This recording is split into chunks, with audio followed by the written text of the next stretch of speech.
तो हेलो दोस्तों, मैं हूं आपका दोस्त और होस्ट सुनील और आप सुन रहे हैं सुनील हॉरर स्टोरी। कहानी को देखने से ज़्यादा सुनने में मज़ा आता है, तो अपने हेडफोन लगा लीजिए दोस्तों। आज की कहानी बहुत ही डरावनी और ख़तरनाक होने वाली है।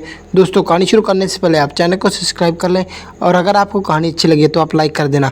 तो बिना देरी के हम कहानी को शुरू करते हैं। तो दोस्तों, आज मैं आपके लिए हमारे ही एक सब्सक्राइबर ने भेजी हुई कहानी लेकर आया हूँ।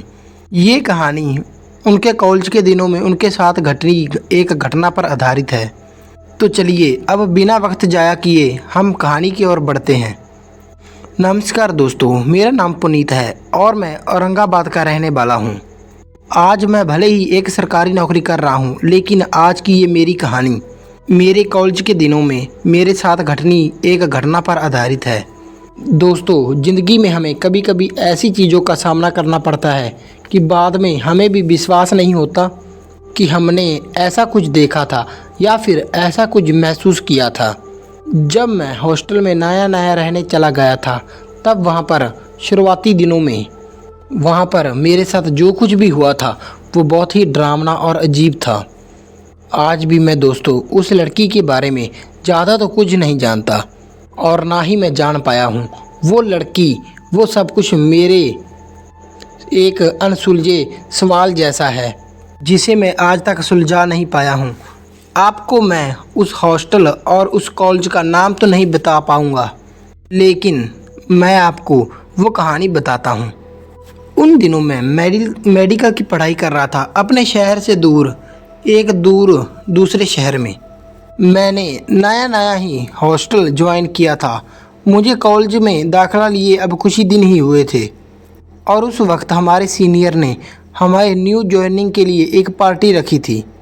उस दिन करीब करीब पूरा हॉस्टल ही खाली था। मेरे लिए तो वो सब कुछ नया ही था, इसीलिए मैं भी पार्टी के लिए चला गया।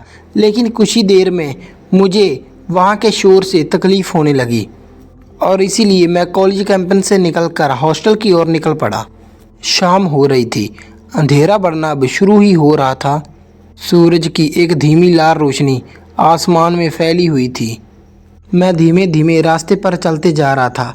वहीं से कुछ ही दूर एक पुरानी बिल्डिंग थी जिसकी दीवारें खराब और टूटी फूटी थीं।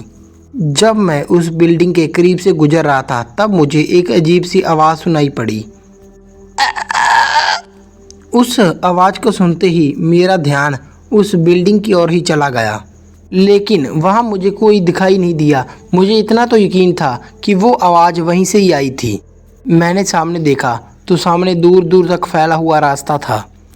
रास्ते के दोनों ओर छोटे बड़े पेड़ थे, थोड़ी सी झाड़ियाँ थीं और कुछ तय अंतर पर म्यूनिसिपैलिटी की लाइट लगी हुई थी।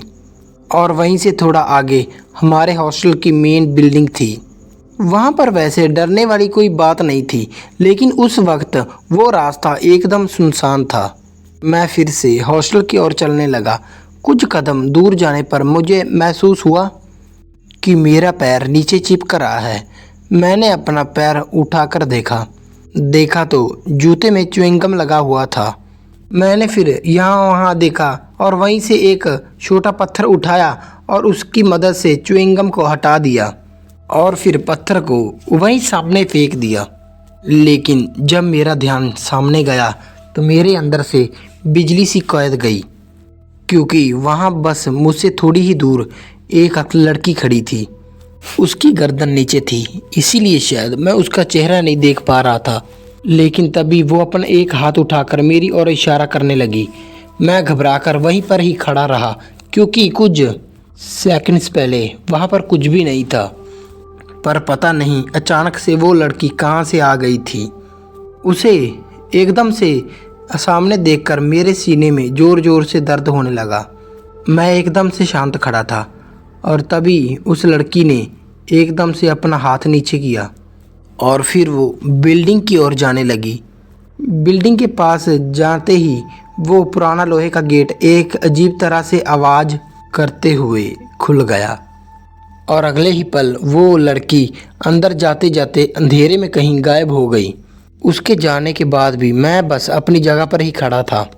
मुझे उस हॉस्टल पर आए हुए बस 10-15 दिन ही हो गए थे और उन कुछ दिनों में न जाने में कितनी बार उस बिल्डिंग के सामने से गुजरा था। पर जितना मुझे याद है वहाँ पर कोई भी नहीं रहता था। मैं अब भी वहीं पर खड़ा था। कोई आहट सुनाई दे रही थी। ऐसा लग रहा था कि जैसे कोई तेजी से मेरी ओर बढ़ रहा है, पर कहाँ से वो मैं समझ नहीं पा रहा था। पीछे देखने की मेरी ऐसे हिम्मत ही नहीं हो रही थी। शायद मैं किसी अनहोनी के इंतजार में पुतले जैसा वहीं पर जम गया था। तभी फिर चलने की आवाज़ और तेज होती गई और फिर उस आवाज़ के साथ साथ एक हाथ मेरे कंधे पर पड़ा। उस हाथ के स्पर्श से एक बार में ही मेरा पूरा शरीर कांप उठा। यहाँ ऐसे क्यों खड़े हो? आवाज़ को सुनकर मैंने पीछे मुड़कर देखा तो मेरी ही उम्र का वो लड़का था। शायद उस वक्त वो भी जान गया था कि मैं डर गया हूँ। तभी मेरे डर को समझकर उसने कहा, अरे क्या हुआ, इतने क्यों डरे हुए हो? तभी मैं भी थोड़ा होश में आ गया और हड़बड़ाते हुए मैंने उससे कहा। उसने मेरे चेहरे का पसीना देखकर कहा, काफ़ी देर से देख रहा हूँ, तुम यहीं के यहीं खड़े हो। मैं कब से तुम्हारे पीछे से आ रहा हूँ। मैंने फिर थोड़ा सोचकर पूछा, क्या तुमने यहाँ पर किसी लड़की को देखा? उसने मेरे आसपास यहाँ वहाँ नज़र घुमाते हुए कहा, नहीं तो, कहीं तुम मेरी रैगिंग करने की तो नहीं सोच रहे? अरे नहीं नहीं, मेरा वो मतलब नहीं था, मैंने उसे हंसकर जवाब दिया। और फिर उसने आगे कहा, अगर तुम्हें कोई लड़की दिखाई भी दी हो तो उसे अवॉइड करो। ये कोई लड़कों का ग्रुप होगा जो तुम्हारी रैगिंग करने के चक्कर में होगा। उसकी बात मुझे काफ़ी हद तक ठीक लगी। अरे हाँ, ये भी तो हो सकता है, क्योंकि वहाँ पर आए मुझे अब कुछ ही दिन ही हुए थे और वो सब कुछ ऐसे अचानक हुआ था कि जैसे वो सब कुछ एक प्लान हो। हम दोनों फिर आपस में बातें करते हुए हॉस्टल की ओर चलने लगे। उसने मुझे बताया कि वो भी मेरी तरह न्यू जॉनी है।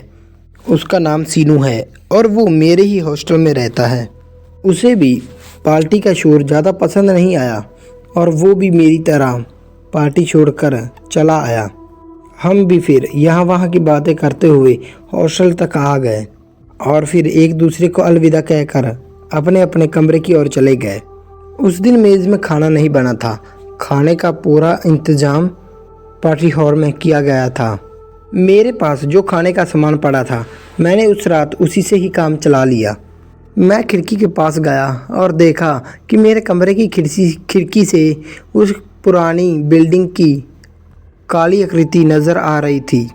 इतने दिनों में मैंने कभी भी उस बात पर ध्यान नहीं दिया था, पर आज अचानक से मेरा ध्यान अपने आप ही उस बिल्डिंग की ओर चला गया था। मैं खिड़की बंद कर बिस्तर पर लेट गया। मैं मन ही मन में सोच रहा था कि अगर सच में वो रैगिंग थी और फिर वहाँ से कोई बाहर क्यों नहीं आया। वो लड़की अंधेरे में तब कहाँ गई होगी और क्या उसे अंदर अंधेरे में जाते हुए डर नहीं लगा? और ऐसे सोच विचार करते करते मेरी आँख लग गई। दूसरे दिन फिर से मैं अपनी पढ़ाई में लग गया और फिर पढ़ाई के चक्कर में मैं उस लड़की के बारे में भूल गया। उस घटना को 3-4 दिन बीत गए थे। घटना की याद मेरे मन में अब दब चुकी थी। और फिर एक दिन दोपहर की बात है, मैं कॉलेज से हॉस्टल वापस आ रहा था। मैं रास्ते से उसी तरफ ही चल रहा था जिस तरफ वो पुरानी बिल्डिंग थी। मैंने देखा कि बिल्डिंग के आसपास जो रास्ते से लगकर तारों का कंपाउंड था, उन्हीं तारों पर कोई सफ़ेद कपड़ा हवा की वजह से फड़फड़ा रहा था। वो कपड़ा इतनी तेज़ी से फड़फड़ा रहा था कि उसने मेरा ध्यान अपनी तरफ ही आकर्षित कर लिया। मैं उस कपड़े को देखकर वहीं पर ही खड़ा हो गया। मैं ठीक बिल्कुल उसके सामने खड़ा हो गया और जहाँ मैं खड़ा था मेरे ठीक सामने उस बिल्डिंग की किसी कमरे की एक खिड़की थी। मैं उस कपड़े को तारों से छुड़ाने में लग गया और तब मैंने देखा कि मेरे सामने वाली उस टूटी खिड़की में कोई छत से लटकते हुए झूल रहा था। लटकते हुए मैं वो देखता ही रह गया, न जाने वो आगे क्या करने वाला है। और फिर अगले ही पल वो आकार किसी बोझ की तरह नीचे गिर पड़ा। तब मैं उसे देख नहीं पाया, लेकिन तब भी मेरी नज़र उसी पर ही गड़ी हुई थी। फिर मुझे महसूस हुआ कि कोई उस खिड़की पर आकर खड़ा हो गया है जो मुझे घूर रहा है। कुछ देर के लिए मेरी नज़र उस खिड़की पर टिकी हुई थी फिर अगले ही पल वो आकृति, वो परछाई, वो जो कुछ भी थी, उसने अपना हाथ उठाया और फिर से एक बार मेरी ओर इशारा किया। उसी पल मैं उस कपड़े को छोड़कर वहाँ से भाग निकला। मुझे ये एहसास हुआ कि वो परछाई उसी लड़की की है जो मुझे उस दिन दिखाई दी थी।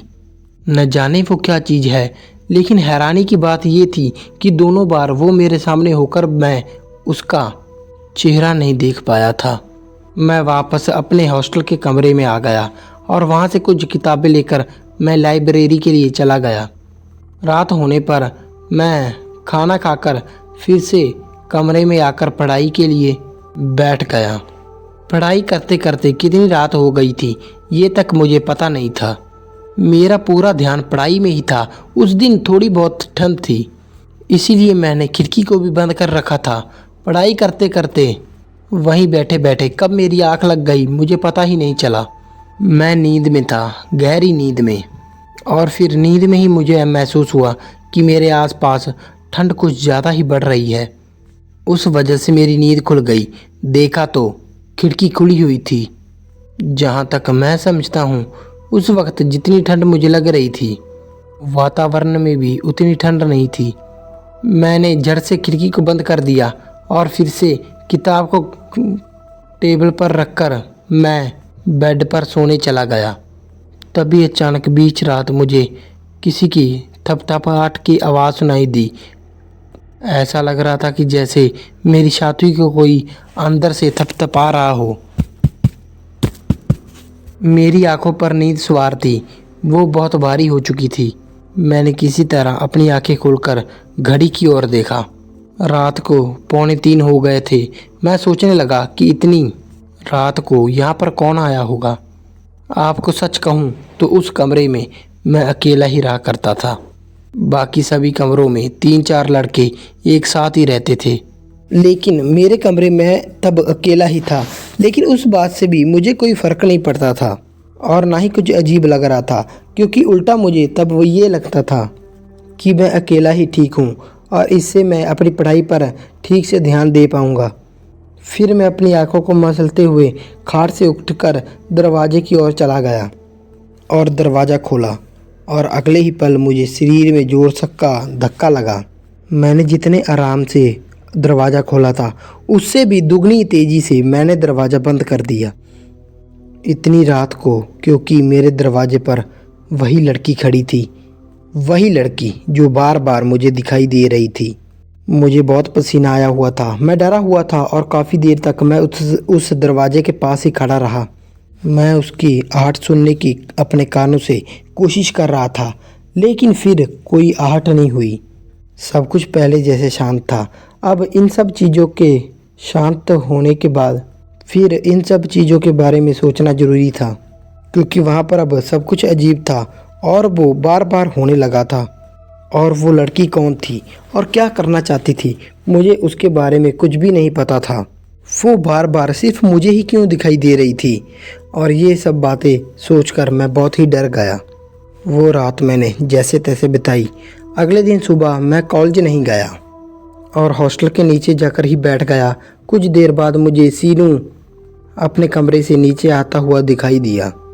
ये वही लड़का था जो कुछ दिन पहले मुझे रास्ते में मिला था।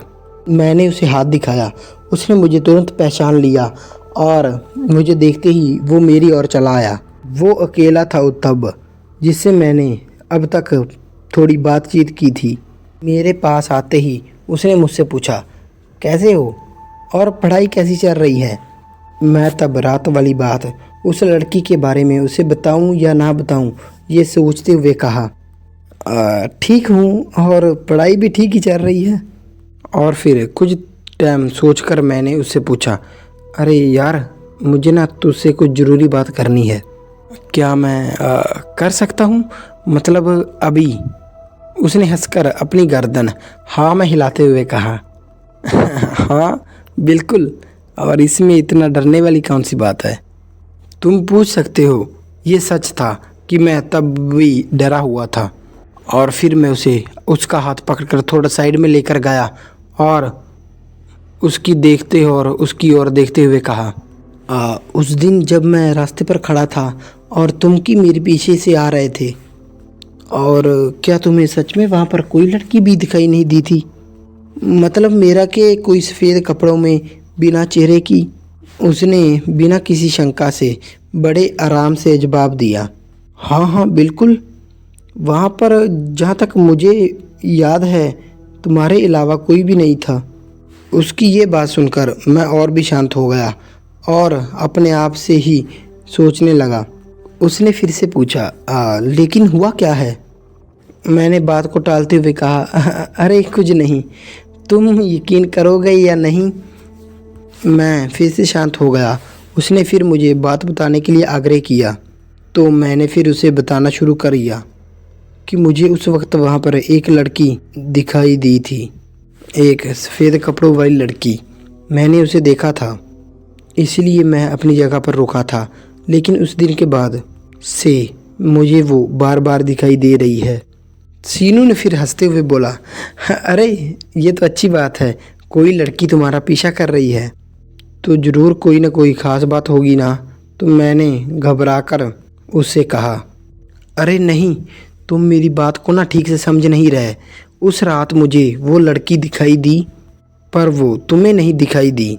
और सबसे ज़्यादा डरावनी बात यह है कि इतनी बार दिखाई देने के बाद भी मुझे उसका चेहरा एक बार भी दिखाई नहीं दिया, या फिर शायद मुझे याद ही नहीं आ रहा कि वो कैसे दिखती है। उसके सामने आ जाने के बाद अचानक से मुझे डर लगने लगता है। मेरे अंदर जैसे खौफ बढ़ता ही चले जाता है। तुम जितना उसका चेहरा देखने की कोशिश करते हो उतना ही तुम्हें अंदर से बहुत ही अजीब लगता है। तुम याद ही नहीं कर पाते और ना तुम उसे देख पाते हो कि वो कैसी दिखाई देती है। तभी उस दोस्त ने थोड़ा अजीब सा मुंह बनाते हुए कहा, शायद ये अच्छी बात नहीं है। मैंने अपनी बात को जारी रखते हुए कहा, और हाँ, कल बीच रात वो मेरे कमरे तक आ गई थी, जबकि हमारे हॉस्टल में तो लड़कियों का आना मना है, और वो भी इतनी रात को। तब भी वो मेरे सामने खड़ी थी, लेकिन फिर भी मुझे उसका चेहरा नहीं याद आ रहा। और फिर भी मुझे वो चेहरा बिल्कुल भी याद नहीं आ रहा, कुछ भी मुझे याद नहीं आ रहा। फिर सीनू ने हॉस्टल की ये बिल्डिंग को एक नज़र देखते हुए मुझसे पूछा, अच्छा तो फिर एक बात बताओ, तुम कौन से कमरे में रहते हो? मैंने पहली मंजिल की ओर इशारा करते हुए कहा, पहली मंजिल और कमरा नंबर 313। और फिर उसने थोड़ा शांत होकर बोलना शुरू किया, देखो, मैं तुम्हें डराना तो नहीं चाहता, पर यहाँ पर हर कोई ये बात जानता है, कुछ महीने पहले किसी लड़के ने उस कमरे में आत्महत्या की थी। इसीलिए वहाँ पर कोई रहना नहीं चाहता, और जो भी वहाँ पर रहता है वो कुछ ही दिनों में उस कमरे को छोड़कर चला जाता है। सबका यही कहना है कि उस कमरे में उदास सा लगता है, बेचैन सा महसूस होता है। रात भर कुछ आहटें सुनाई देती हैं, नींद पूरी नहीं हो पाती, और बस दिल में एक बेचैनी, एक घबराहट सी लगी रहती है। अब वो सच है या झूठ, ये तो मुझे नहीं पता, ये तुझे खुद पता करना होगा। हो सके तो आज ही अर्जी डाल दो, कमरा चेंज करवा लो। उसकी ये बात सुनकर मैं थोड़ा टेंशन में आ गया। मैंने उससे कहा, यार मुझे तो नहीं इन चीज़ों के बारे में पता था, लेकिन मैं आज ही कमरा चेंज करने के लिए एप्लीकेशन दे दूँगा। तभी मैं ये सोचूं कि मुझे वो कमरा अकेले को क्यों दे दिया गया। मैंने ये सोचा ही नहीं था कि उसमें ज़रूर कुछ गड़बड़ हो सकती है। सीनू ने फिर से मुझसे कहा, अच्छा ठीक है, लेकिन दूसरी बात ये भी है कि इसमें इतनी डरने वाली भी कोई बात नहीं है। वैसे रातों में यहाँ पर कभी कभी सीनियर की लड़कियाँ आती हैं, वॉचमैन को भी पता नहीं होता। हो सकता है कि किसी लड़की ने गलती से तुम्हारा दरवाज़ा खटखटाया होगा। फिर भी मैं कॉलेज के बाद आज रात पढ़ाई करने के लिए तुम्हारे कमरे में आता हूँ। एक रात तो गुजार कर देखता हूँ, देखो तो कैसा लगता है। अब मैं भी सोच में पड़ गया था, क्या सच में वो कुछ अजीब चीज़ थी, कोई लड़की थी, यह सब कुछ मेरा वहम था। मैं फिर से तैयारी कर लाइब्रेरी चला गया। दिन भर पढ़ाई कर बाहर ही खाना खा लिया। शाम को मैं खाना खाने के लिए सीधे मेज चला गया, पर तब तक वहाँ पर सीनू दिखाई नहीं दिया। वहाँ पर शायद वो तब तक हॉस्टल में नहीं आया था। मैं अपने कमरे में गया तो देखा कि मैं खिड़की अपनी खोलकर दिन भर बाहर था। अंदर जाते ही मैंने सबसे पहले खिड़की बंद कर ली और फ्रेश होकर पढ़ाई करने के लिए बैठ गया। मन ही मन में मैं सीनू के बारे में ही सोच रहा था। पता नहीं वो आज आएगा या नहीं आएगा। रात के तकरीबन 11:30 बज चुके थे और उसका कहीं अता पता नहीं था। और तब मुझे महसूस हुआ कि अचानक मेरे कमरे में ठंड बढ़ने लगी है। मैंने पीछे मुड़कर देखा तो देखा कि खिड़की खुली थी। मैं उठकर खिड़की के पास चला गया। मेरा ध्यान अपने आप ही उस पुरानी बिल्डिंग की ओर चला गया। वो लड़की बिल्कुल वहीं पर खड़ी थी। स्ट्रीट लाइट की रोशनी में मैं उसे बिल्कुल साफ साफ देख पा रहा था और उसे देखकर मैं इतना तो समझ पा रहा था कि उसकी नज़र मेरे कमरे की ओर थी, पर हमेशा की तरह उसका चेहरा अस्पष्ट था। फिर वो मुझे देखकर अपना हाथ उठाकर मेरी ओर इशारा किया। उस इशारे से मैं डर गया और पीछे हटकर मैंने अपनी खिड़की बंद कर ली। पता नहीं वो बार बार मेरी ओर इशारा ही क्यों कर रही थी। वो मुझे क्या कहना चाहती थी। जैसे ही मैंने खिड़की बंद की, किसी ने मेरा दरवाज़ा खटखटाया। शायद वो सीनू था। मैं फिर वहीं पर शांत खड़ा रहा और उसने फिर मुझे बाहर से आवाज़ दे दी। उसकी आवाज़ सुनकर मेरा डर कम हो गया। वो सीनू ही था। मैंने दरवाज़ा खोला तो सीनू जल्दी जल्दी में कहीं जा रहा था। उसने जाते जाते ही जल्दी जल्दी में मुझसे कहा, सॉरी पर मुझे अचानक से कहीं बाहर जाना पड़ रहा है। अचानक से दोस्तों का प्लान बना है और जल्दी लौट आया तो तुम्हारे यहाँ भी ज़रूर आऊँगा। इतना बोलकर और मुझसे हाथ मिलाकर टाटा करते हुए वो वहाँ से चला गया। मैं बस हाँ में सिर हिलाता रहा। उसके जाने के बाद मैंने दरवाज़ा बंद कर लिया। मैं जैसे ही पीछे मुड़ा तो देखा तो खिड़की फिर से खुली थी। इस बार कोई भी आवाज़ भी नहीं हुई थी। मैं घबरा गया। जहाँ तक मैं जानता था कि अभी कुछ देर पहले ही मैंने खिड़की को बंद किया था, बिल्कुल ठीक से। मैंने जाकर झट से खिड़की को बंद कर दी और ठीक से लाइट भी बंद कर दी और फिर कंबल से अपने आप को ढककर मैं खाट पर सो गया। आधी रात हो गई थी शायद। बाहर कहीं से झिंगोरों की आवाज़ें आ रही थीं। मैं गहरी नींद में था। सब कुछ एकदम शांत था। मुझे तभी एहसास हुआ कि मुझे बहुत ज़्यादा गर्मी लगने लगी है, क्योंकि मैंने अपने आप को पूरी तरह से कंबल से ढक रखा था। तभी मैंने कंबल को सर से थोड़ा सा हटाया। तब भी मैं आधी नींद में था। मैंने आधी नींद में ही अपनी करवट बदली। करवट बदलते ही मेरी आंखों पर कुछ रोशनी सी पड़ी। मैंने थोड़ी सी आंखें खोलकर देखा तो फिर से एक बार वो खिड़की खुली थी। वो देखकर मुझे झटका सा लगा। मैं फिर से करवट बदलकर सीधा सो गया और फिर सीधे होते ही ऊपर देखकर मैं सन्न रह गया।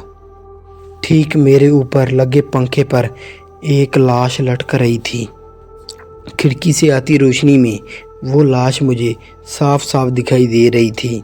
पंखा बंद था और करकराती हुई आवाज़ करते हुए वो लाश धीरे धीरे मेरे चेहरे के ऊपर ही जुड़ रही थी। लेटे लेटे ही मेरे हाथ पांव कांपने लगे। पूरा शरीर पसीने से तरबतर हो गया। मैं अपने आप को उठा नहीं पा रहा था। मैंने किसी तरह अपना एक हाथ टेबल की ओर बढ़ाया। मैं टेबल लाइट चालू करने की कोशिश कर रहा था। मैंने किसी तरह से लाइट चालू की और हड़बड़ाकर बिस्तर से उठकर एक कोने में चला गया और मैं घबराकर वहीं बैठकर कांप रहा था और वहीं बैठा रहा था। और तभी उस लाश का घूमते हुए उसका चेहरा बिल्कुल मेरे सामने आ गया। उसकी बड़ी बड़ी आंखें बाहर निकल आई थीं और ऐसा लग रहा था जैसे वो मुझे ही घूर रहा है। हाथ पैर एकदम सख्त और अकड़े हुए थे और मैं वहीं पर पड़ा पड़ा उसे देख रहा था। और तभी उसने अपना मुंह खोला और एक अजीब आवाज़ करते हुए अपनी छत की ओर इशारा किया। मैंने घबराते हुए अपनी नज़र उठाकर अपनी छत के ऊपर उस कोने में देखा, बिल्कुल मेरे सर के ऊपर। उस कोने में वही लड़की उल्टी चिपकी हुई थी। वो किसी छिपकली की तरह लटक रही थी। उसका सच में कोई चेहरा नहीं था। चेहरे की जगह पर बस एक चमड़ी थी। ना आँख थी, ना नाक था, ना मुंह। उसने छिपकली सी आवाज़ करते हुए एक बार मेरी ओर इशारा किया, उस लड़के की लटकती हुई लाश की तरफ, जैसे कि वो मुझे कहना चाह रही हो कि तुम्हारा भी बिल्कुल यही हाल होगा। मैं काफ़ी घबरा गया। सोचने के लिए भी वक्त नहीं था। मुझे मेरे सामने अपनी मौत दिखाई दे रही थी। आगे क्या होने वाला था ये मुझे पता नहीं था, पर मैं उसी हालत में तेज़ी से कमरे की ओर दौड़ पड़ा, बिल्कुल कमरे के बाहर की ओर। मैं तेज़ी से कमरे से बाहर दौड़ पड़ा। करीब करीब छलांग लगाकर मैं बाहर निकला था। मैं इतना डरा हुआ था कि मैं समझ ही नहीं पाया। मैंने सीधे बालकनी से नीचे छलांग लगा दी और ऊपर से सीधे हॉस्टल के बीचों बीच नीचे गिर पड़ा। उसी पल 3-4 लड़के दौड़ते हुए मेरी ओर आ गए। मैं उस वक्त पूरे होश में था और उन्हें देख पा रहा था। उनमें से एक सीनू भी था। वो सब मुझे अधमरी हालत में उठाकर हॉस्पिटल लेकर चले गए। सीनू शायद समझ गया था कि मेरे साथ वहाँ पर क्या हुआ होगा। मेरे पैर और पीठ पर पूरी तरह से मार लगी थी। 1-2 जगह की हड्डियाँ भी टूट चुकी थी, पर फिर भी मैं होश में था, दर्द से कराह रहा था। मैंने सीनू से कहा कि अगर मैं वहाँ से नहीं भागता तो शायद मैं भी तुम्हें कमरे के बीचों बीच लटकता हुआ दिखाई देता। ठीक होने के बाद मैंने वो हॉस्टल हमेशा के लिए छोड़ दिया, लेकिन हॉस्टल छोड़ने के बाद भी मैंने बाहर से कुछ जानकारी निकालने की कोशिश की। उस बिल्डिंग के बारे में मुझे थोड़ा बहुत ही पता चला, लेकिन उस लड़की के बारे में किसी को कुछ भी पता नहीं था। बस इतना पता था कि वो पुरानी बिल्डिंग पहले लड़कियों का हॉस्टल हुआ करती थी। वहाँ पर कई साल पहले एक लड़की ने आत्महत्या की थी और उसके 2-3 महीने बाद लड़कियों ने एक एक अपने आप ही जान दे दी। अपनी 2-3 लड़कियों ने। उस कारण से बाकी लड़कियां एक एक कर कर उस हॉस्टल को छोड़कर चली गईं। धीरे धीरे वो हॉस्टल खाली होता गया और फिर बंद पड़ गया। ठीक वैसा ही वो हादसा हाल ही में लड़कों के हॉस्टल में हुआ था, लेकिन उन 2 घटनाओं के बीच कई सालों का अंतर था।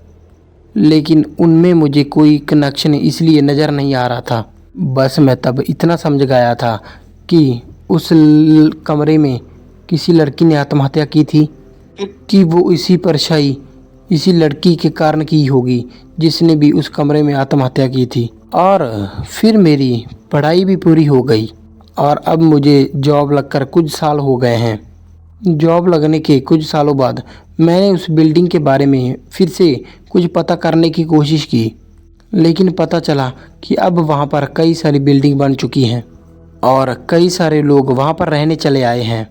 वक्त के साथ साथ वो जगह अब काफ़ी बदल चुकी है। मेरे साथ वहाँ पर जो भी हुआ था उस हादसे में मैं बार बार बच गया था और अब वो लड़की, उस बिना चेहरे की परछाई, वो मेरे लिए बस एक रहस्य बनकर रह गई है। तो दोस्तों, कैसी लगी आपको कहानी? लाइक शेयर कमेंट करके जरूर बताना और चैनल को जरूर सब्सक्राइब कर लेना। मिलते हैं ऐसे डरावनी और खतरनाक कहानी में, तब तक के लिए धन्यवाद।